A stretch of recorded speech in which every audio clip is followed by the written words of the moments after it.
तो स्वागत है आप सभी का हमारी यूट्यूब चैनल प्रेप अल्फा में।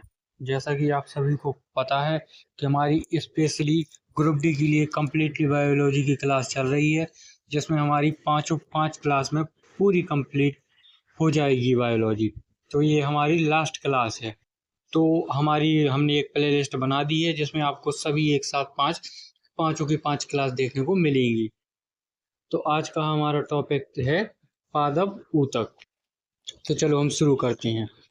संरचना में समान और विशेष कार्य को पूरा करने के लिए एक साथ काम करने वाली कोशिकाओं का समूह ऊतक बनाता है। कौन ऊतक बनाता है? संरचना में समान और विशेष कार्य को पूरा करने के लिए एक साथ काम करने वाली कोशिकाओं का समूह ऊतक बनाता है। जीव इस पदाक्रम का पालन करते हैं। कौन से? सबसे पहले कोशिकाओं से बनता है ऊतक, ऊतक से बनता है अंग, और अंग से बनता है अंगतंत्र, और अंगतंत्र से बनता है जीव। ऊतकों के अध्ययन को हिस्टोलॉजी कहा जाता है। क्या कहा जाता है? हिस्टोलॉजी।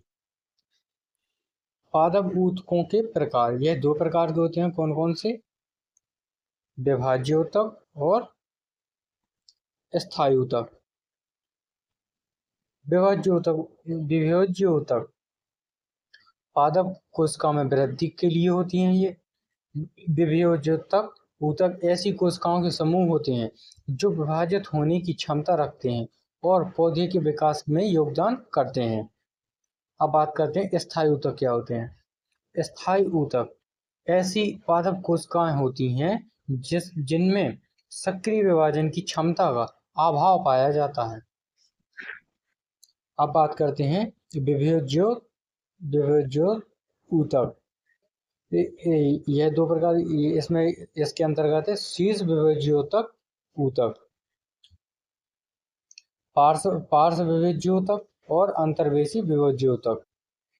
शीर्ष विभाज्योतक का कार्य क्या है? तो पौधे की लंबाई बढ़ाना, शीर्ष विभाज्योतक की, और पार्श्व विभाज्योतक की चौड़ाई बढ़ाना, अंतर्वेशी विभाज्योतक की लेटल।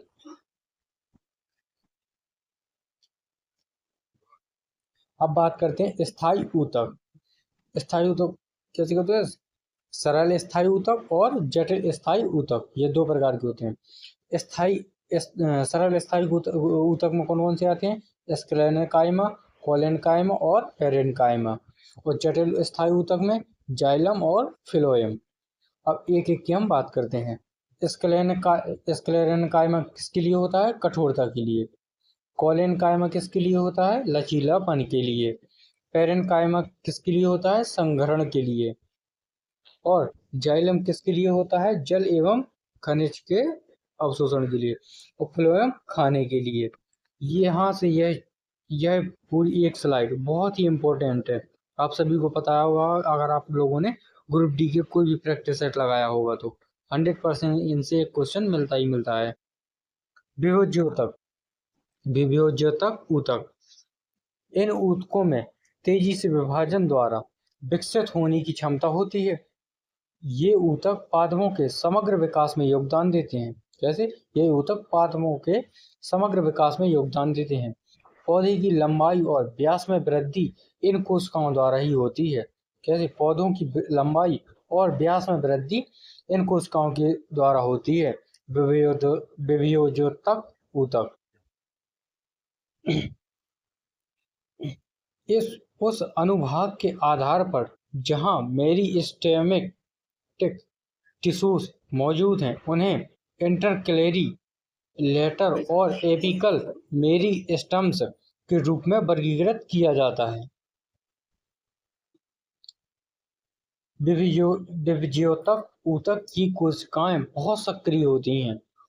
इनमें सघन कोशिका द्रव, पतली सेल्यूलोज भित्ति और विशिष्ट केंद्र होते हैं। उनमें रसधानियां का अभाव होता है, रसधानियां नहीं पाई जाती हैं। विभाज्योतक ऊतक, शीर्ष या शीर्षस्थ विभाज्योतक। शीर्षस्थ विभाज्योतक तनों और जड़ों के बढ़ते सिरों पर मौजूद होता है। कहाँ होता है? तनों और जड़ों के बढ़ते सिरों पर। इसमें इससे तने और जड़ की लंबाई बढ़ती है। क्या? जड़ें और तन की लंबाई बढ़ती है। पार्श्व विज्योतक। पार्श्व विज्योतक ऊतक तने या जड़ के रेडियल हिस्से में मौजूद होते हैं। कहाँ? जड़ के ऊतक तने और जड़ के रेडियल हिस्से में। पार्श्व विज्योतक कैम्बियन के कारण तने या जड़ का घेरा बढ़ जाता है। जड़ और तने की चौड़ाई। अंतर्वेशी विज्योतक।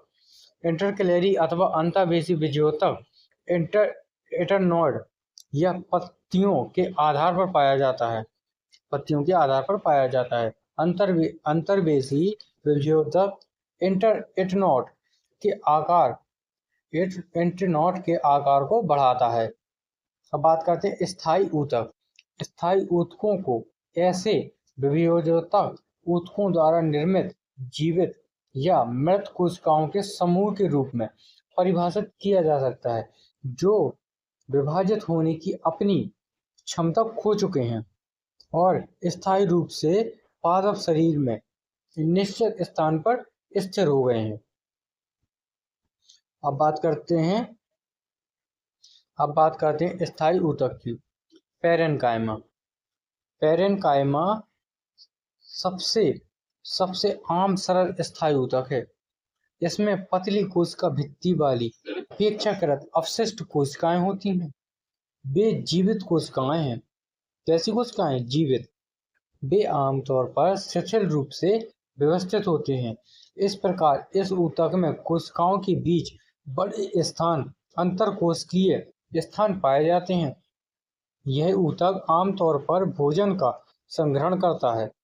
कुछ स्थितियों में इसमें क्लोरोफिल होता है और प्रकाश संश्लेषण करता है और तब इसे क्लोरेन्काइमा कहा जाता है। क्लोरेन्काइमा कहा जाता है। जलीय पौधों में उन्हें तैरने में मदद करने के लिए पैरेन्काइमा में बड़ी वायु गुहाएं मौजूद होती हैं। इस तरह पैरेन्काइमा प्रकार को एरेन्काइमा कहा जाता है। अब बात करते हैं कोलेन्काइमा। पौधों में लचीलापन कोलेन्काइमा के कारण होता है। अगर आपसे पूछा जाए कि पौधे में लचीलापन किसके कारण होता है, तो कोलेन्काइमा के। यह पौधे के विभिन्न हिस्सों जैसे टेंडल और लता के तने को बिना टूटे मोड़ने की अनुमति देता है। यह यांत्रिक सहायता भी प्रदान करता है। इस ऊतक की कोशिकाएं जीवित, लंबी और कोनों पर अनियमित रूप से मोटी होती हैं। कैसी कोशिकाएं होती हैं? कुछ जीवित कोशिकाएं होती हैं, लंबी और कोनों पर अनियमित रूप से मोटी होती हैं। अंतरकोशिकीय स्थान बहुत कम है। कैसा अंतरकोशिकीय स्थान बहुत कम है? कोलेन्काइमा की कोशिका भित्ति पैक्टिन और सेल्यूलोज से बनी होती है। किसकी? पैक्टिन और सेल्यूलोज। अब बात करते हैं स्क्लेरेन्काइमा।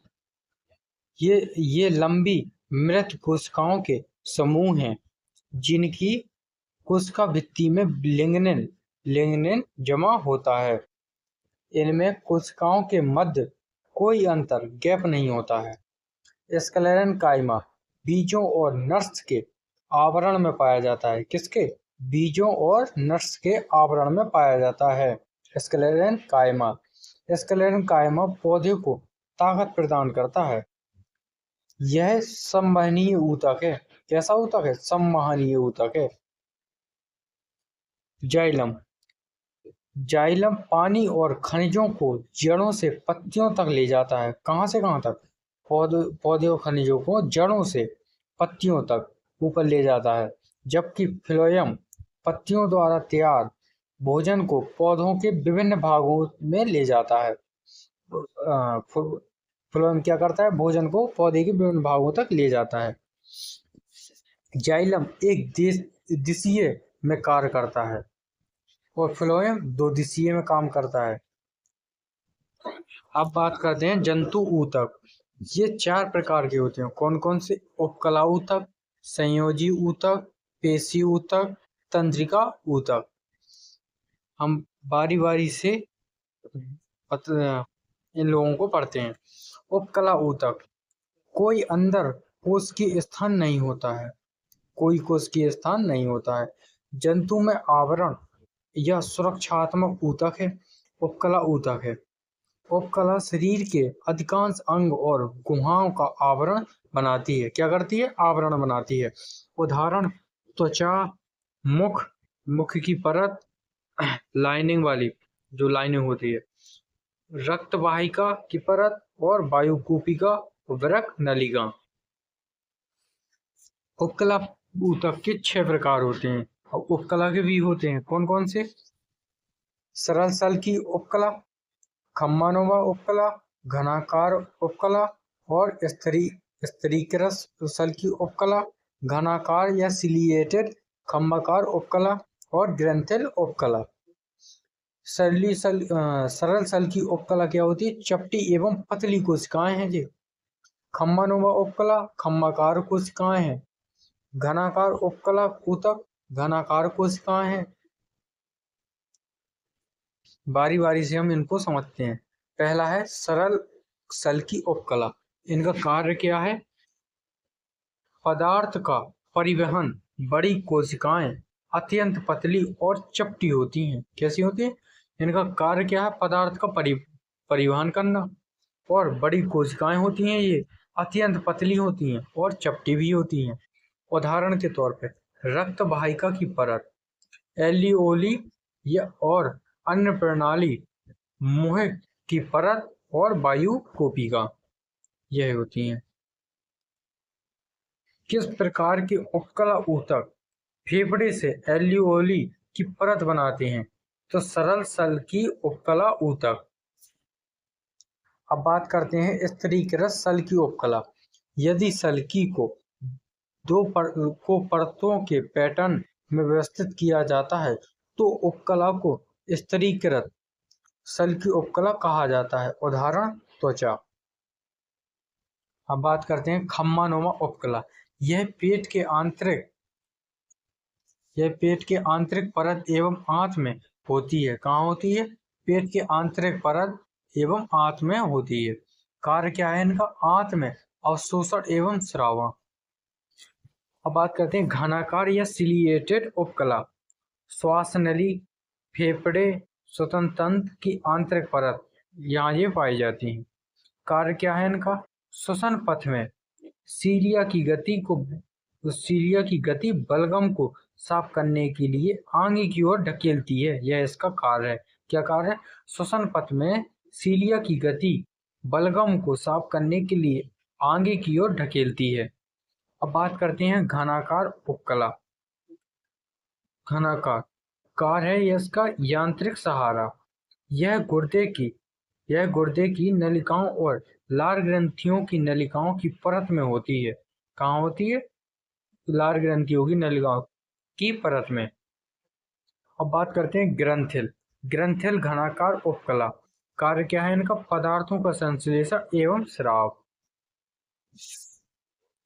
अब बात करते हैं संयोजी ऊतक क्या होता है। सबसे ज्यादा पाया जाने वाला ऊतक जो अंगों को जोड़ता है और मजबूती प्रदान करता है उसे हम संयोजी ऊतक कहते हैं। अंतरकोशिकीय स्थान ज्यादा होता है इनमें। संयोजी ऊतक के उदाहरण कौन कौन से हैं? उपास्थि, बसीय वसा ऊतक जिसे एडिपोज भी कहा जाता है, रक्त और हड्डियां। संयोजी ऊतक की कोशिकाएं आपस में ढीली होती हैं। कोशिकाएं एक अंतरकोशिकीय मैट्रिक्स में स्थित होती हैं। मैट्रिक्स जेली जैसा तरल, सघन या कठोर हो सकता है। यह प्रकार में मिल सकता है। संयोजी ऊतक के कार्य के अनुसार मैट्रिक्स की प्रकृति भिन्न होती है। अब बात करते हैं उपास्थि, कार्टिलेज। यह ठोस और लचीली होती है। कैसी होती है? ठोस और लचीली उपास्थि। यह क्रोंडोसाइटस कोशिकाओं से मिलकर बने होते हैं। किससे? क्रोंडोसाइटस। यह ठोस मैट्रिक्स प्रोटीन और शर्करा से मिलकर बना होता है। और यह पाया कहाँ जाता है? तो नाक की नोक और बाहरी कान और शरीर के जोड़ों में। ओपास्थी। अब बात करते हैं ऑस्टियोआर्थराइटिस, कार्टिलेज का धीरे धीरे क्षतिग्रस्त होना जोड़ों के दर्द का सबसे आम कारण है यह। अब बात करते हैं बसीय ऊतक या वसा ऊतक। वसा भंडारण करने वाला वसा ऊतक त्वचा के नीचे और आंतरिक भागों के बीच पाया जाता है। कहाँ पाया जाता है? वसा भंडारण करने वाले वसा ऊतक त्वचा के नीचे और आंतरिक भागों के बीच पाया जाता है। एपिडोसाइट कोशिकाएं यह वसा का संग्रहण कर सकती हैं। इस ऊतक की कोशिकाएं वसा की गोलियों से भरी होती हैं। वसा का भंडारण इसे इंसुलेटर के रूप में भी कार्य करने देता है। अब बात करते हैं हड्डी बोन्स। अस्थि कोशिकाएं एक कठोर मैट्रिक्स में अंतर्निहित होती हैं जो कैल्शियम और फास्फोरस यौगिकों से बनी होती हैं। किससे? कैल्शियम और फास्फोरस से बनी होती हैं। एरियोओलर संयोजी ऊतक, यह संयोजी ऊतक त्वचा और मांसपेशियों के बीच रक्त वाहिकाओं और तंत्रिकाओं के आसपास और अस्थि मज्जा में पाया जाता है। कहाँ पाया जाता है? रक्त वाहिकाओं और तंत्रिकाओं के आसपास और अस्थि मज्जा में। यह अंगों के अंदर की जगह को भरता है। क्या करता है? अंगों के अंदर की जगह को भरता है, जबकि आंतरिक अंगों को सहारा देता है और ऊतकों की मरम्मत करने में मदद करता है। अब बात करते हैं पेशीय ऊतक। मांसपेशीय ऊतक लंबी कोशिकाओं से मिलकर बने होते हैं, जिन्हें मांसपेशी फाइबर भी कहा जाता है। ऊतक हमारे शरीर में गति के लिए जिम्मेदार होता है। किसके लिए? गति के लिए ऊतक। अब बात करते हैं मांसपेशियों में विशेष प्रोटीन होते हैं जिन्हें संकुचनशील प्रोटीन कहा जाता है, जो गति उत्पन्न करने के लिए सिकुड़ते और शिथिल होते हैं। कैसे होते हैं? सिकुड़ते और शिथिल होते हैं। अब बात करते हैं पेशीय ऊतक। पेशीय ऊतक के 3 भाग कौन से? कंकाल, चिकनी और हृदय। कंकाल में ऐच्छिक, यह बेलनाकार होती है। यह हड्डियों के ऊपर पाई जाती है। कहाँ पाई जाती है? हड्डियों के ऊपर। और अनैच्छिक पेशीय ऊतक चिकनी होती है, जो अनैच्छिक होती है। धुरी की आकृति होती है, सर्पिडल शेप होता है इनका। मूत्रवाहिनी आंत में पाई जाती हैं। कहाँ? मूत्रवाहिनी और आंत में। हृदय बेलनाकार होती हैं, यह भी अनैच्छिक हैं। हृदय में पाया जाता है। कहाँ? हृदय में। तंत्रिका ऊतक। तंत्रिका ऊतक तंत्रिका तंत्र के भाग होते हैं। जब बहुत सारी तंत्रिकाएं आपस में जुड़ती हैं तो तंत्रिका ऊतक का निर्माण करती हैं। अब बात करते हैं प्रजनन, रिप्रोडक्शन। इसमें प्रजनन वह विधि है जिसके द्वारा संतान की उत्पत्ति होती है। ये प्रजनन हुआ। प्रजनन 2 प्रकार के होते हैं। कौन कौन से? लैंगिक और अलैंगिक। एक क्वेश्चन देखते हैं, मानव में किस प्रकार का प्रजनन होता है? अगर आपसे कोई पूछा जाए कि मानव में कैसा प्रजनन होता है, तो वो लैंगिक होता है।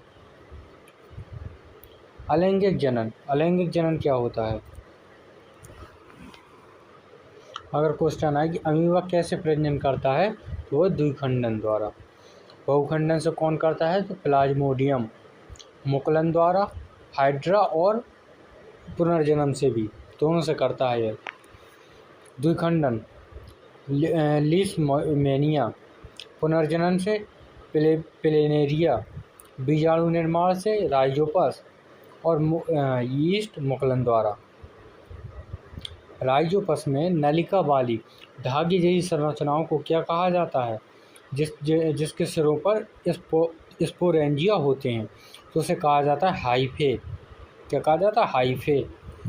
ब्रायोफाइलम किसकी सहायता से प्रजनन करते हैं? कौन? ब्रायोफाइलम। तो यह कायिक प्रबंधन द्वारा करता है, पत्तियों द्वारा। कायिक प्रबंधन किससे? तना, पत्ती या जड़, इन तीनों से कर सकता है। कुछ पौधे अपनी जड़ों से भी नए पौधे पैदा कर सकते हैं। ऐसे पौधे का एक उदाहरण कौन सा है? तो वो है शकरकंद। क्या क्वेश्चन है? कुछ पौधे अपनी जड़ों से भी नए पौधे पैदा कर सकते हैं। आप सभी ने अगर किसी ने देखा हो, शकरकंद का पेड़ नीचे ज़मीन के अंदर रहता है, तो वो अपनी जड़ों से एक नया पौधा को जन्म दे देता है। अंडे और शुक्राणु के संलयन को क्या कहा जाता है? तो वो कहा जाता है निषेचन। किसके?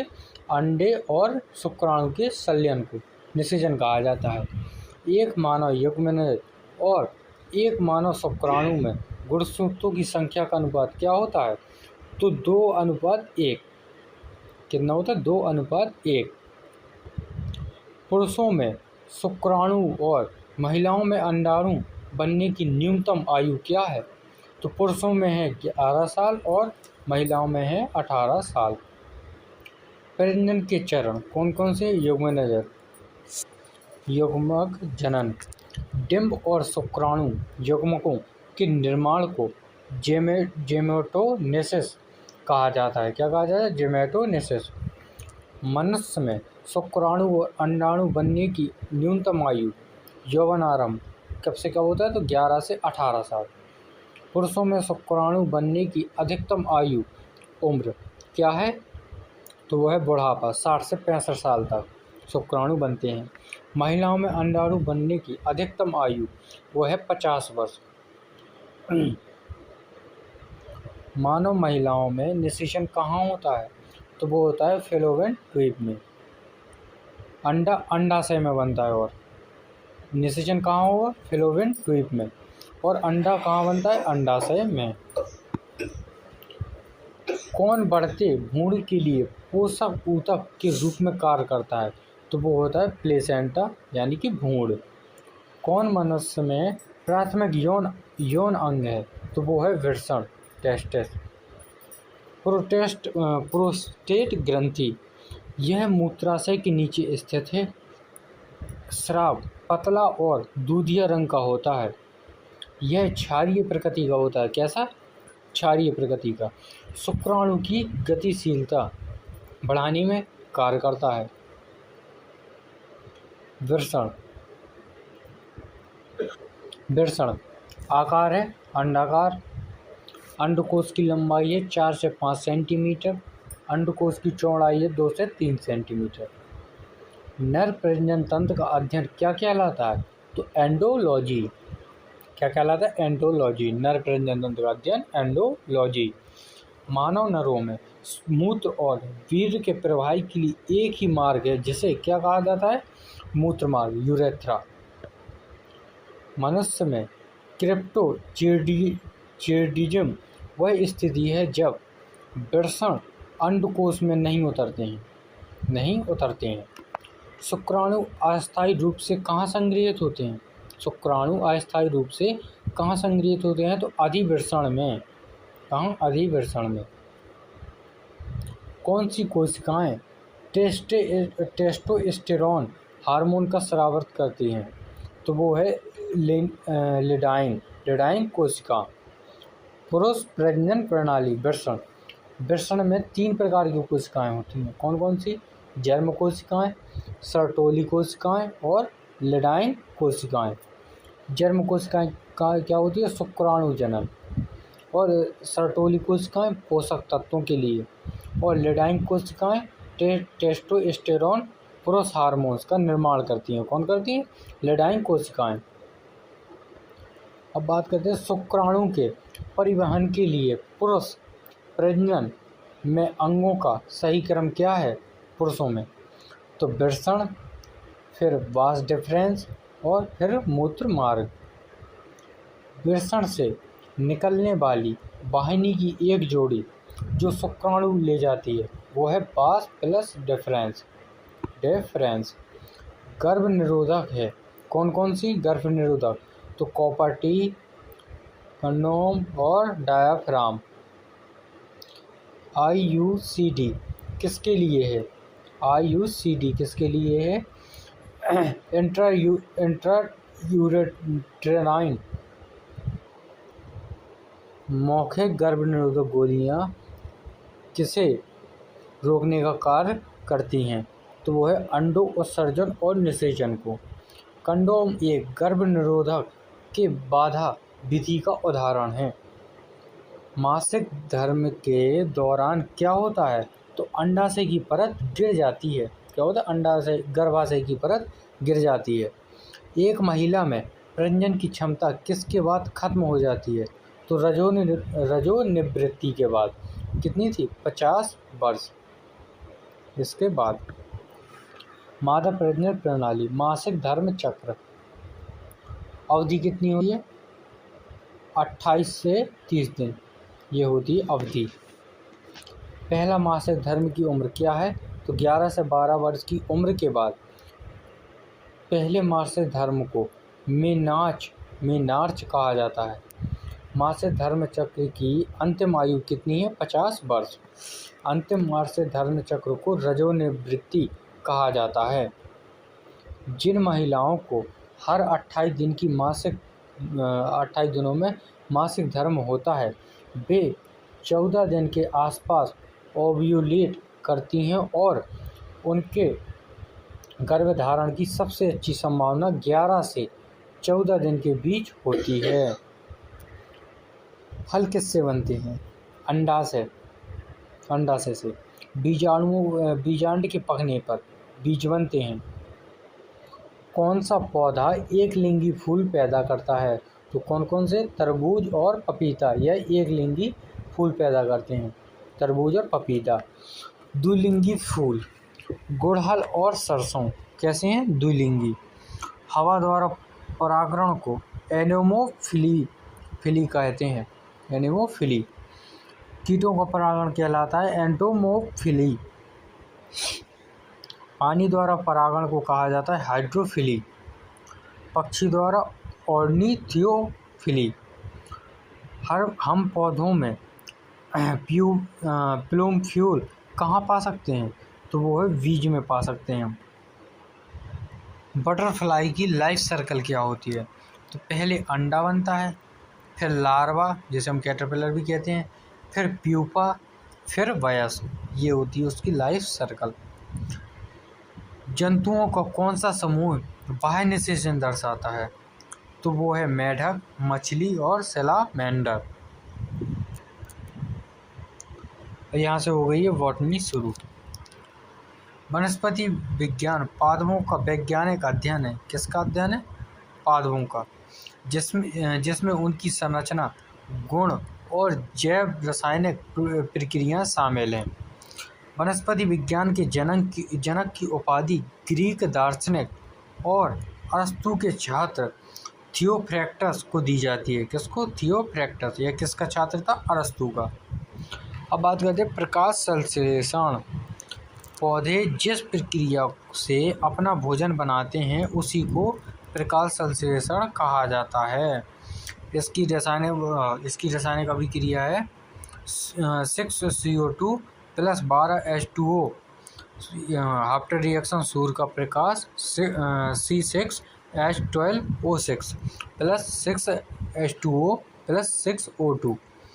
यहाँ से ऑक्सीजन निकलती है, यहाँ पानी बनता है, हाँ C6H12O2O6, यहाँ शर्करा बनती है। इसमें अपशिष्ट पदार्थ ऑक्सीजन, क्योंकि ये निकल गई है, ये अपशिष्ट बन गया यहाँ से।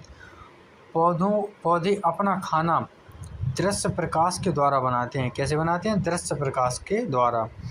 पौधे अपना खाना सबसे ज़्यादा किस प्रकार के रंग से बनाते हैं, तो वो है पहले सफ़ेद से, सबसे ज़्यादा सफ़ेद से, फिर लाल से, फिर नीला, जिसमें सबसे ज़्यादा किससे बनाते हैं, सफ़ेद से। अब बात करते हैं क्लोरोप्लास्ट, हरित लवक। इसको कोशिका का रसोई घर भी कहा जाता है, क्लोरोप्लास्ट को। क्लोरोफिल किस धातु से बना होता है, तो वो बना होता है मैग्नीशियम का। पौधों में प्रकाश संश्लेषण के लिए मैग्नीशियम एक पावर हाउस की तरह कार्य करता है। कैसे, पावर हाउस की तरह। मैग्नीशियम के बिना क्लोरोफिल प्रकाश संश्लेषण के लिए आवश्यक सौर ऊर्जा को ग्रहण नहीं कर सकता। मैग्नीशियम के बिना क्लोरोफिल प्रकाश संश्लेषण की आवश्यक सौर ऊर्जा को ग्रहण नहीं कर सकता है। प्रकाश संश्लेषण के दौरान 12H2O से जल के 6 अणु बनते हैं। कितने अणु बनते हैं? 6। पोषण, न्यूट्रिएंट्स। पोषण के तरीके के आधार पर जीवों को ऑटोट्रॉफ, स्वपोषी और हेटेरोट्रॉफ, परपोषी के रूप में वर्गीकृत किया जा सकता है। पोषण आधारित वर्गीकरण: स्वपोषी और विषमपोषी।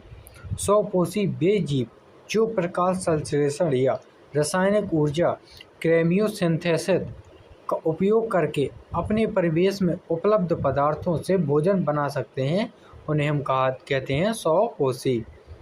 विषमपोषी अपने स्वयं के भोजन को संश्लेषित नहीं करते हैं और पोषण के लिए अन्य पौधों और जानवरों दोनों पर निर्भर रहते हैं। अब बात करते हैं इनके उदाहरण पे। अब बात करते हैं परजीवी। परजीवी क्या होता है? पौधा पोषक पौधों से पोषण प्राप्त करता है और उसे नुकसान पहुंचाता है। उदाहरण हैं अमरबेल और रेफ्लेसिया। मृतजीवी: पौधे मृत और सड़े हुए जैविक पदार्थों से पोषण प्राप्त करता है, जैसे कवक, मशरूम, मोनोट्रोपा। कीटभक्षी: पौधा कीटों को पकड़कर पचाता है और अतिरिक्त पोषण प्राप्त करता है, जैसे घड़ा, घोंघा और पाइनस बटरफ्लाई। सहजीवी: पौधा अन्य जीवों के साथ पारस्परिक लाभदायक संबंध बनाता है। कैसा लाभदायक संबंध? लाइकेन, शैवाल प्लस कवक। पादपों में बाष्पोत्सर्जन। बाष्पोत्सर्जन पादप के माध्यम से जल के आवागमन की प्रक्रिया है, जिसमें इसके पत्तों और फूलों जैसी वायवीय भागों से बाष्पीकरण होता है। पादपों में बाष्पोत्सर्जन। रंध्र बाष्पोत्सर्जन, ये 3 प्रकार के होते हैं। कौन कौन से? रंध्र बाष्पोत्सर्जन, मसूराकार बाष्पोत्सर्जन और उपत्वची बाष्पोत्सर्जन। रंध्र ये स्टोमेटा से होता है। इसमें 97% बाष्पोत्सर्जन होता है। कितना? 97%। और मसूकाकार बाष्पोत्सर्जन तने की दरार लेंटिकल से होता है। इससे 2.7% बाष्पोत्सर्जन होता है। उपत्वचीय क्यूटिकल्स पत्तियों के ऊपरी मोम की तरह जमे होते हैं।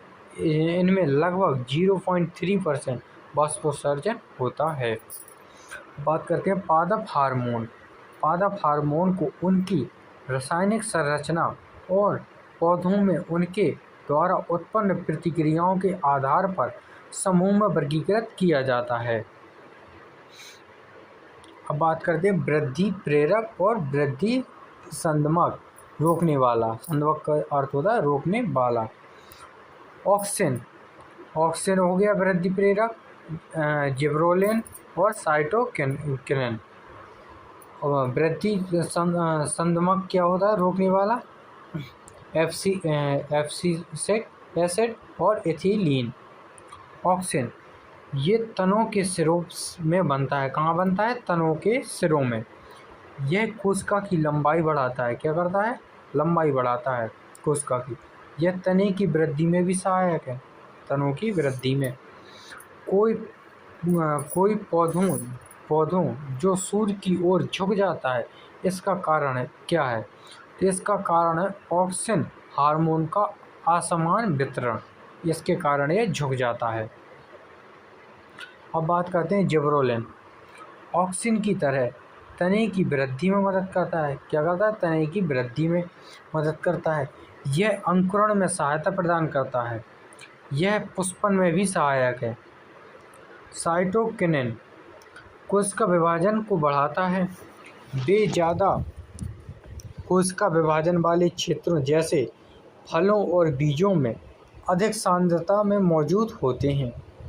यह सबसे ज़्यादा फलों और बीजों में उपस्थित होते हैं। कहाँ होते हैं? फलों और बीजों में।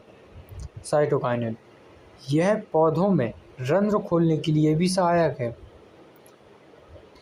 अब बात करते हैं एब्रेसिक एसिड। पौधों के विकास को रोकने में मदद करता है, पौधे के विकास को रोकने में मदद करता है और पत्तियों और भोजन को मुरझाने और गिरने को बढ़ावा देता है।